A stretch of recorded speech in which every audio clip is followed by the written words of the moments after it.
लाओ त्से अपने समय के बहुत बड़े ज्ञानी संत हुए। उन्होंने बहुत कुछ ऐसा ज्ञान अर्जित कर लिया था जो हर किसी के लिए संभव नहीं था।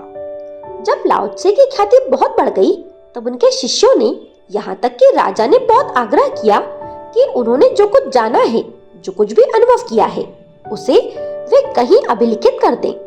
लेकिन ताओ के ऋषि लाओ त्से सदा ही इनकार करते रहे और जब आग्रह का जोर बढ़ने लगा तब इससे बचने के लिए एक रात चुपके से अपनी कुटिया छोड़कर, कुटिया ही क्या, देश छोड़कर भाग निकले। लेकिन भाग्य को कुछ और ही मंजूर था। भागते वक्त देश की सीमा पर सम्राट के सिपाहियों ने उन्हें पकड़ लिया। राजा को यह सूचना दे दी गई तो राजा ने कहलवाया कि बिना चुंगी कर चुकाए आप सरहद के पार नहीं जा सकते। इसलिए चुंगी नाके पर ही चुंगी के रूप में ये अद्भुत उपनिषद उद्भूत हुआ, जिसका आरंभ ही इन शब्दों के साथ होता है कि सत्य को कहा नहीं जा सकता और जो कहा जा सकता है वो सत्य है ही नहीं। और ये चुंगी चुकाकर फिर ताओ ते किंग के ऋषि कहाँ अंतर्ध्यान हो गए, उसकी भी कोई खबर इतिहास में नहीं है। और ये भी उस संत के सर्वथा अनुरूप ही हुआ। कथा कहती है कि लाओ त्से सशरीर अनंत शून्य में लीन हो गए। ये ग्रंथ गागर में सागर भरने की अपूर्व और सफल चेष्टा थी। प्राचीन समय के ज्ञानी अपनी बात अपना दर्शन सूत्र रूप में या फिर बीज मंत्रों की तरह अभिव्यक्त करते थे। ताओ उपनिषद इस दृष्टि में भी अप्रतिम है। उसकी वाणी पाठकों को हमारे देश के संत कबीर की उलटवांसियों की याद दिलाती है।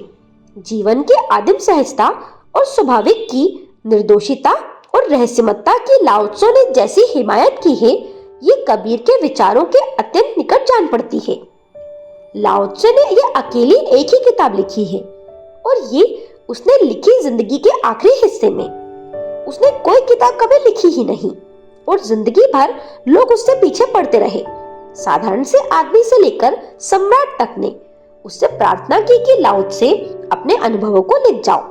लाओ त्से हंसता और टाल देता और लाओ त्से कहता कि कौन कब लिख पाया है, मुझे उस नासमझी में मत डालो। पहले भी लोगों ने कोशिशें की हैं और जो जानते हैं उनकी कोशिश पर हंसते हैं क्योंकि वे असफल हुए हैं, और जो नहीं जानते वो उनकी असफलता को सत्य समझकर पकड़ लेते हैं।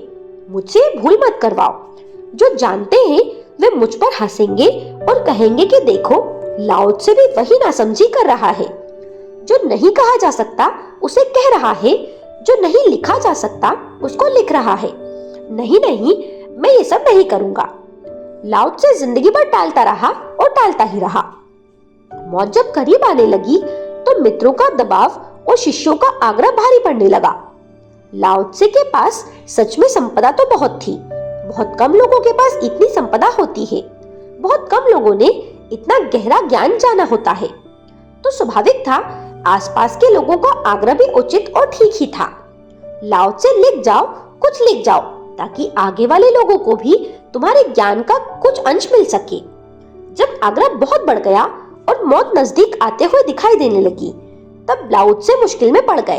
तो फिर एक रात वो सब कुछ छोड़कर भाग निकले, उन लोगों की वजह से जो पीछे पड़े थे कि लिखो, बोलो, कुछ कहो। सुबह जब शिष्यों ने देखा कि लाओ त्से की कुटिया खाली है, पक्षी उड़ गया है, पिंजरा खाली पड़ा है, तो वे सभी बड़ी मुश्किल में पड़ गए। सम्राट को खबर की गई और लाओ त्से को देश की सीमा पर पकड़ लिया गया।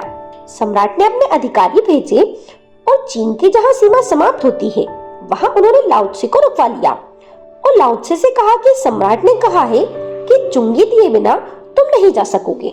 तो लाओ त्से ने कहा कि मैं तो कुछ भी साथ नहीं लिए जा रहा हूँ जिसका कि मुझे चुंगी कर देना पड़े। सम्राट ने कहलवा भेजा कि तुमसे ज्यादा संपत्ति इस मुल्क के बाहर कभी कोई आदमी लेकर गया ही नहीं है। रुको चुंगी नाके पर और जो भी कुछ तुमने जाना है उसे लिख कर जाओ। वो सब हमें लिख दो तो मुल्क के बाहर निकल सकोगे, अन्यथा तुम मुल्क के बाहर नहीं जा सकोगे। ये किताब उस चुंगी नाके पर ही लिखी गई थी। मजबूरी में पुलिस के पहरे में इस किताब को लिखा गया था। लाओ त्से ने कहा ठीक है, मुझे जाना ही है बाहर, तो मैं कुछ लिख जाता हूँ। ये ताओ ते किंग अनूठी किताब है क्योंकि इस तरह कभी कोई किताब नहीं लिखी गई। लाओ त्से इसी किताब को लिखने से बचने के लिए तो भाग रहा था। सम्राट ने जो किया वो पहली दृष्टि में निश्चित ही कठोरता लगती है, लेकिन दया भी लगती है। ये किताब ना होती तो लाओ त्से जैसे और लोग भी हुए हैं जो नहीं लिख कर गए, लेकिन जो नहीं लिख जाते उनसे भी तो क्या फायदा होता है।